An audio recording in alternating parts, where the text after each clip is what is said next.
Bueno, buenas noches. Vamos a comenzar con la clase, pero vamos a esperar un par de minutitos a que se nos unan algunos compañeros.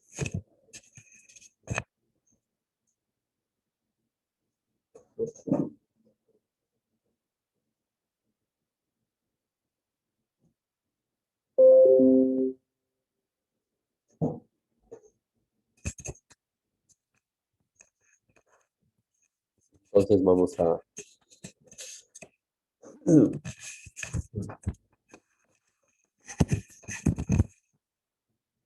darnos un par de minutitos para que se nos conecten algunos compañeros, ¿no?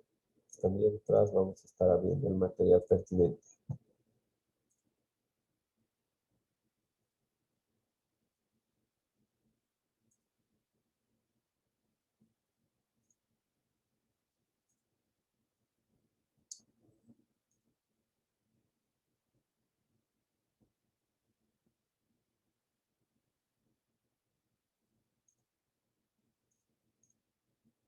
Bueno, vamos a abrir las diapositivas.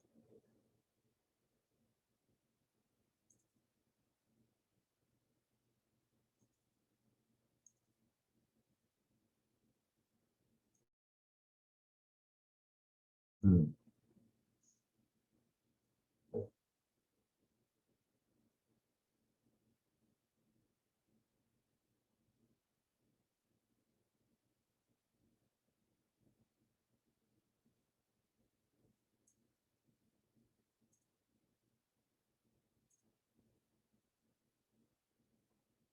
Bueno, estábamos llevando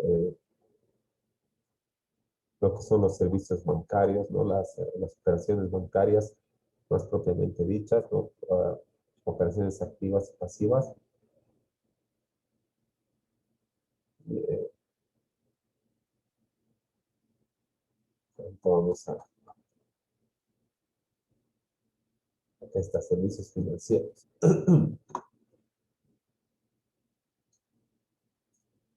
Nos encontramos justo aquí en la diapositiva número 8. Vamos a retomar un poquito hasta que se nos puedan conectar los compañeros, ¿no? Entonces,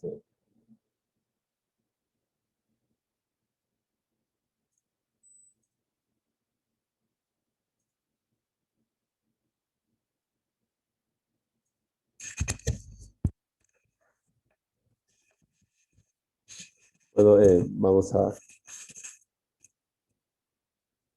estábamos aquí en el número.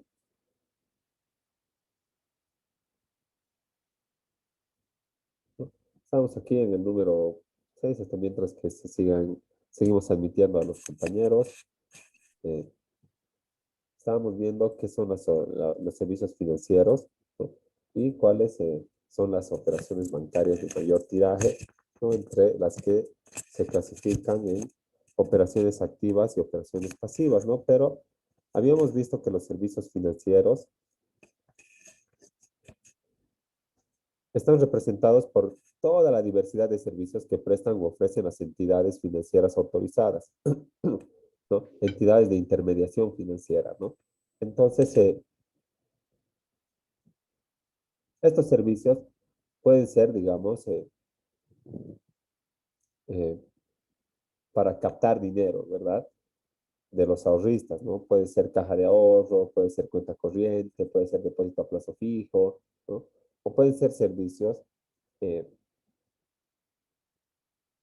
eh, en los que en vez de captar dinero se entrega el capital social hacia los prestamistas, ¿verdad? Entonces, eso serían las operaciones de crédito, ¿verdad? De financiamiento, de boletas de garantía y todo aquello, ¿no?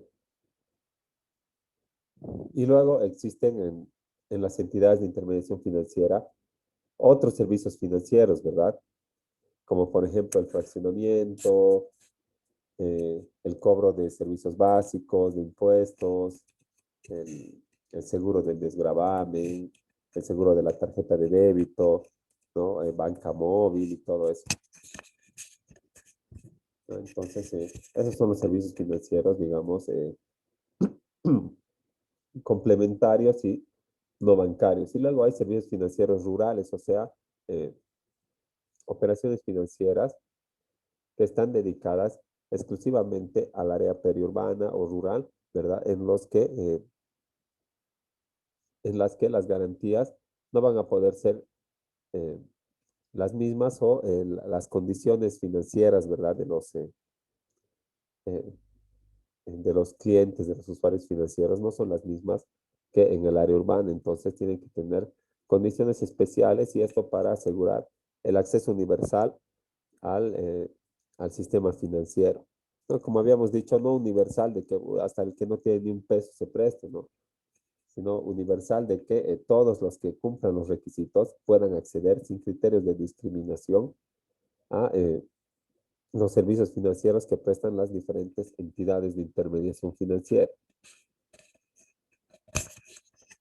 Ahora, los servicios financieros bancarios de intermediación financiera, ¿no? Consisten en el manejo del patrimonio ajeno.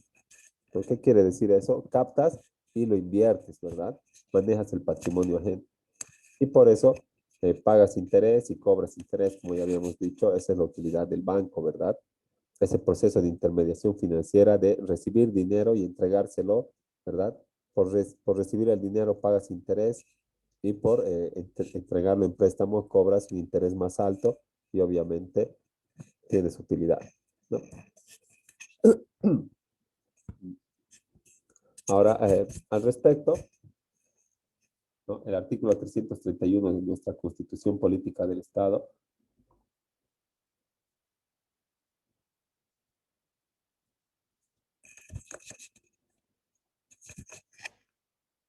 señala que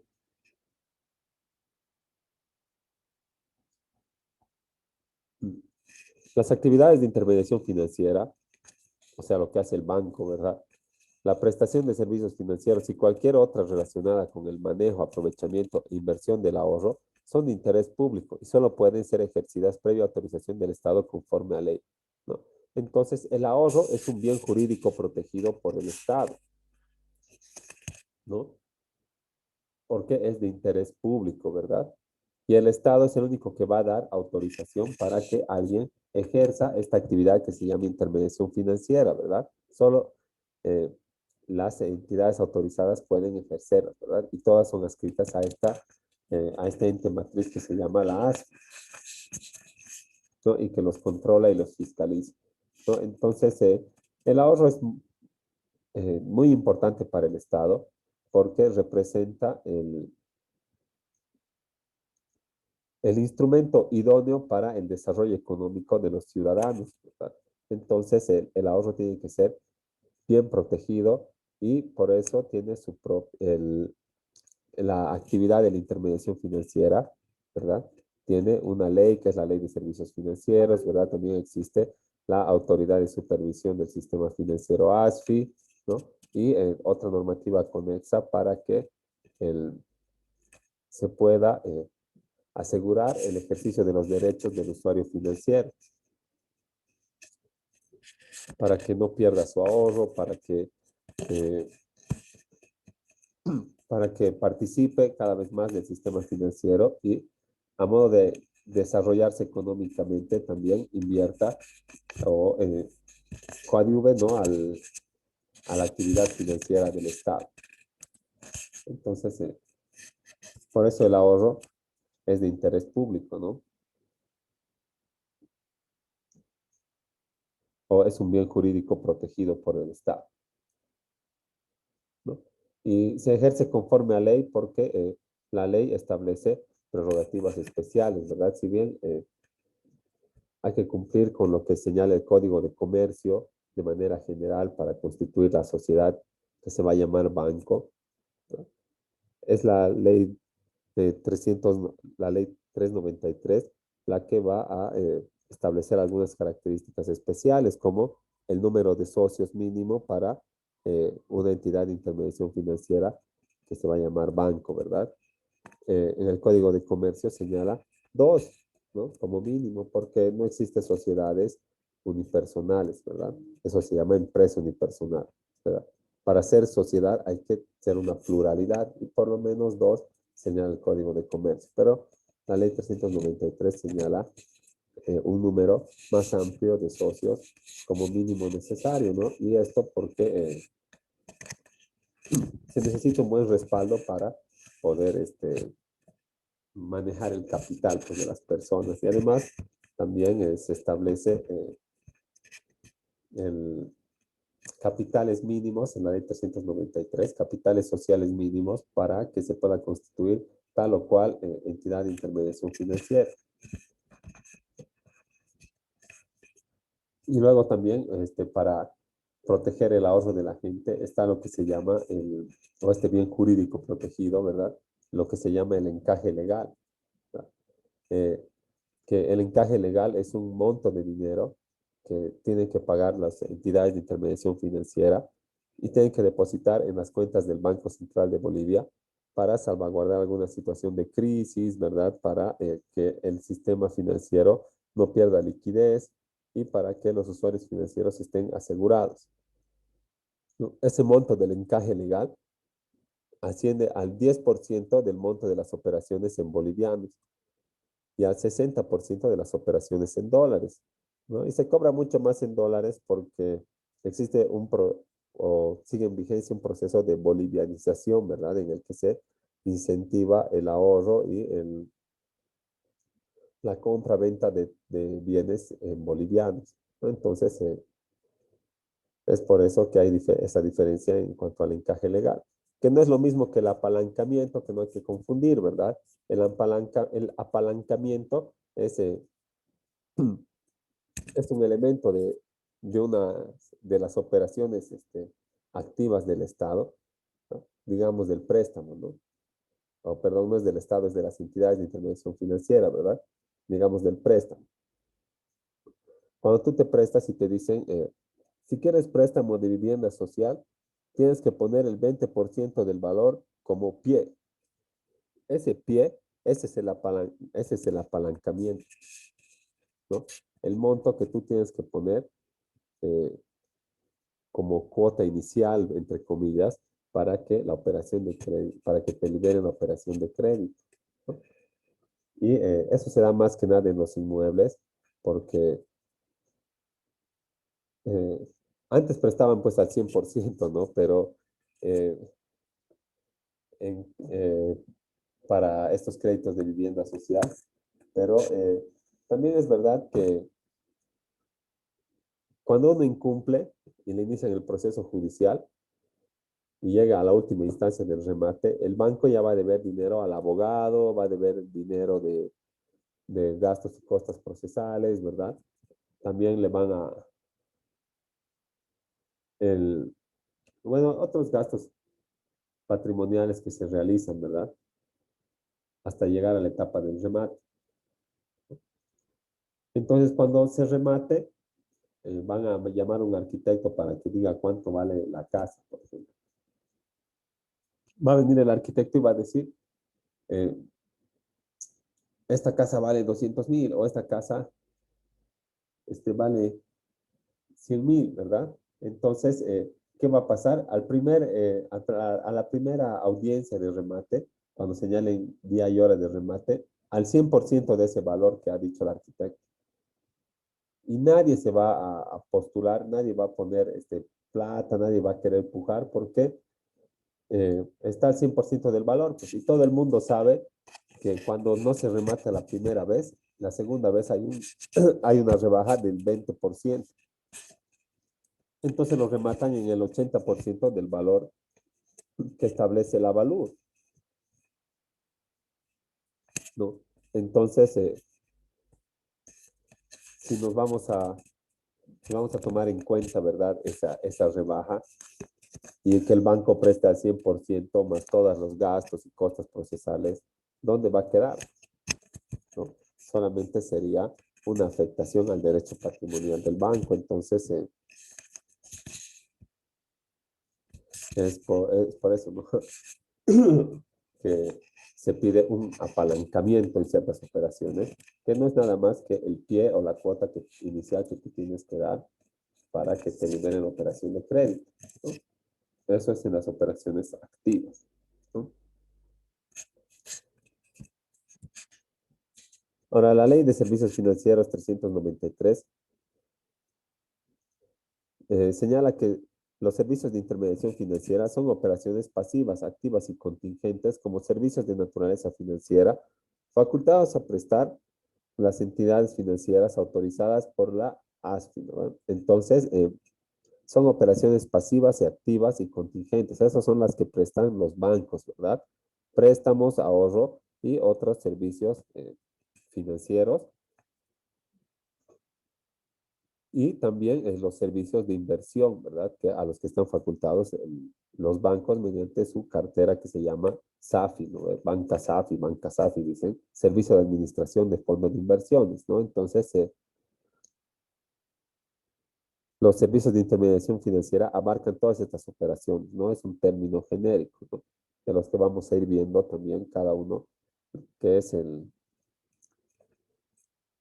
las operaciones pasivas y cuáles son las activas, que son las principales y de mayor tiraje que tienen las entidades de intermediación financiera y que también generan la, la mayoría de, y que bueno, las activas, las de los préstamos son las que generan el 100% pues de los procesos en los que el banco reclama sus acreencias.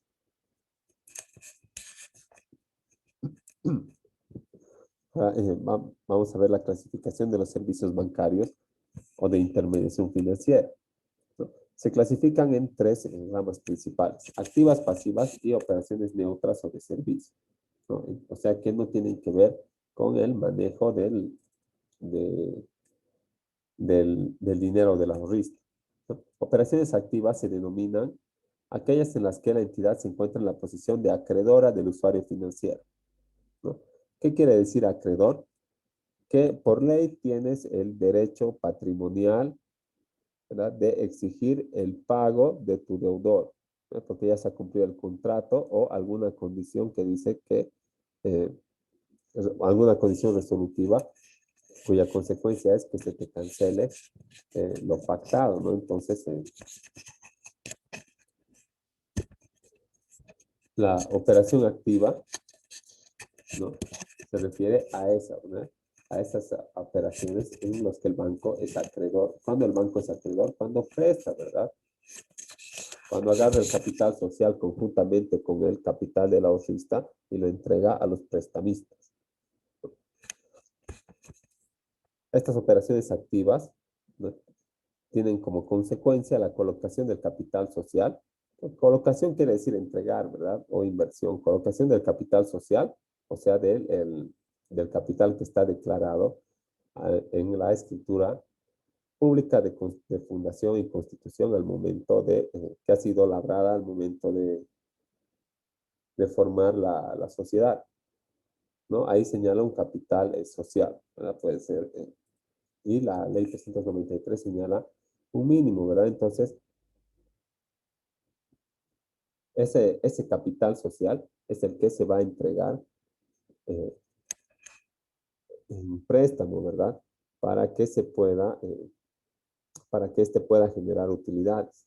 Pero no solamente el capital social, porque el capital social no alcanzaría. Entonces, conjuntamente con el capital social también se entrega el dinero de los ahorristas.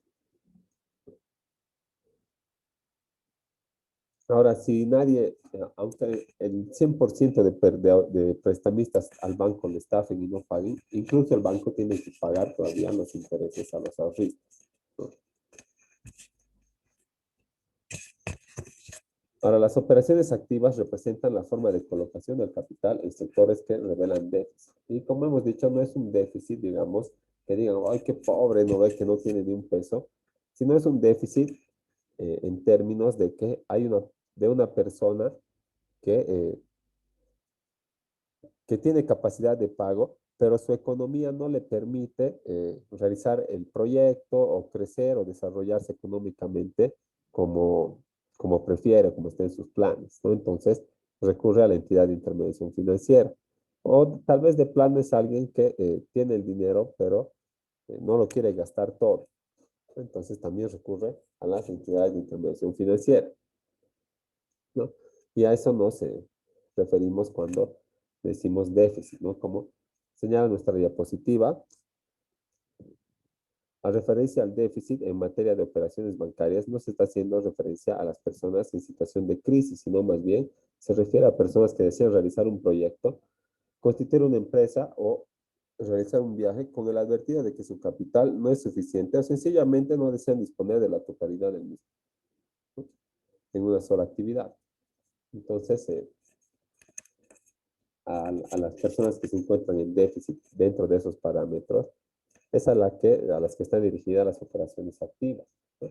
Y para comprobar la capacidad de pago de las partes, es que se les asigna el oficial de crédito y tienen muchas entrevistas, ¿verdad? Tienen que dejar documentos y todo para que se les considere como beneficiarios de un crédito. Pero aquí puede ser que tu oficial de crédito te diga todo bien, te vamos a aceptar, haga la carpeta y vuelva en unas 2 semanas y diga, no, no le vamos a dar la plata, porque el banco no tiene ninguna obligación más que al momento de la suscripción del contrato integrar el dinero, ¿no? Después todo es un derecho. Ahora, otras operaciones, ¿verdad? Bueno, las operaciones activas ya hemos visto, ¿verdad?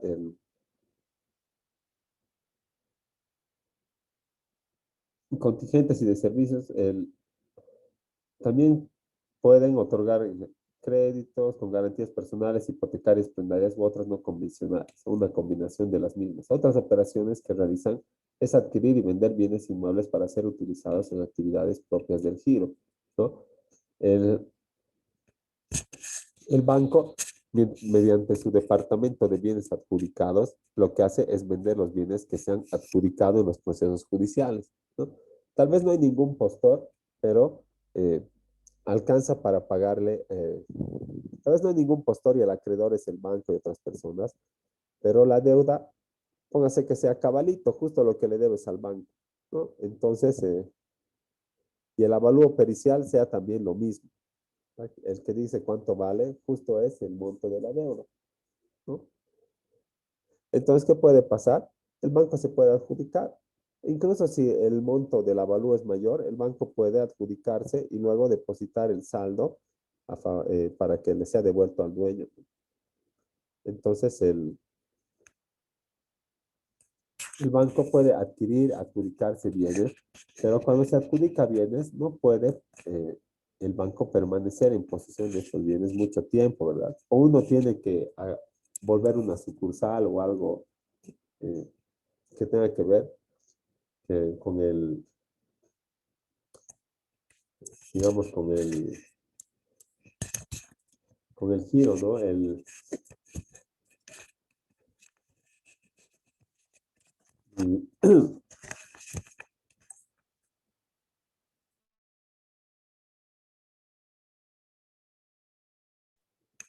¿no? Y entonces estas operaciones activas se refieren solamente a la colocación del capital, pues, ¿no? Y a cobrar intereses, ¿no?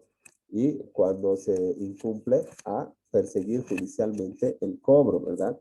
Hasta el remate de las garantías o hasta poder inscribir en central de riesgos a los deudores, ¿no? Entonces, las operaciones activas son esas, ¿verdad? Otorgar en préstamo el capital social y el capital de los ahorristas. Luego están las operaciones pasivas, ¿verdad? Que es lo contrario, ¿verdad? Que es recibir el dinero, ¿no?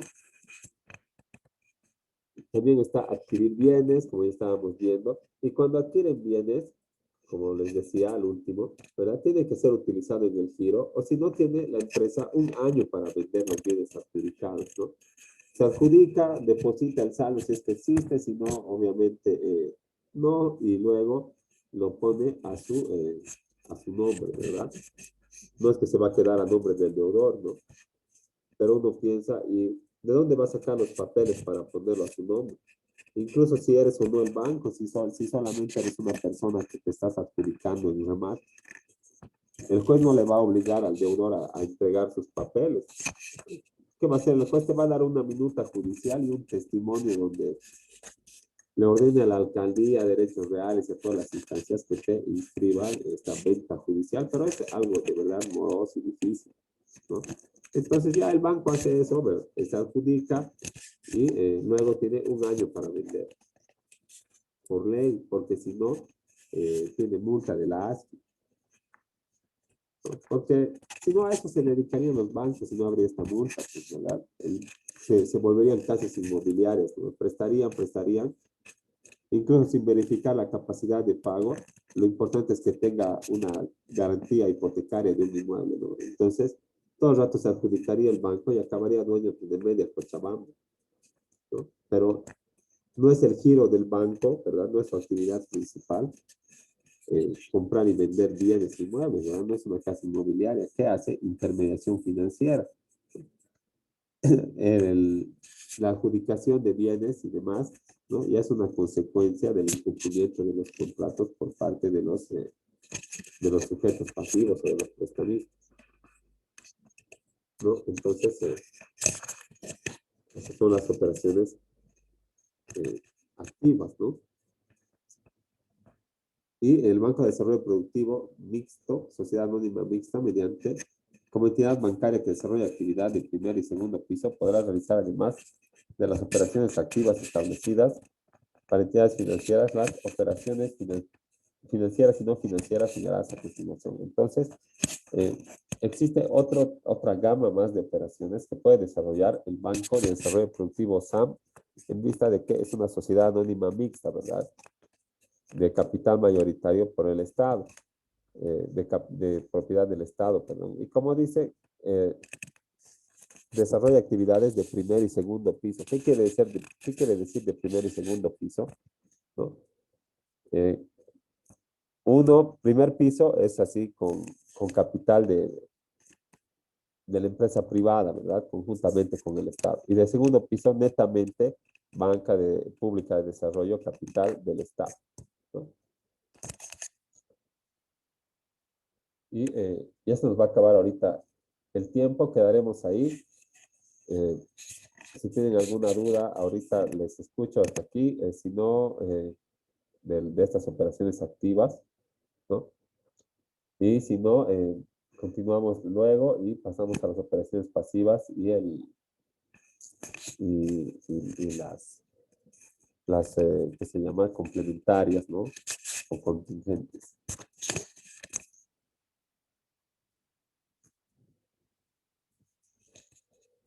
Bueno, si no tienen ninguna duda, no se hayan olvidado poner su nombre en el chat grupal y en 10 minutitos nos volvemos a conectar para concluir con la clase. Hasta luego.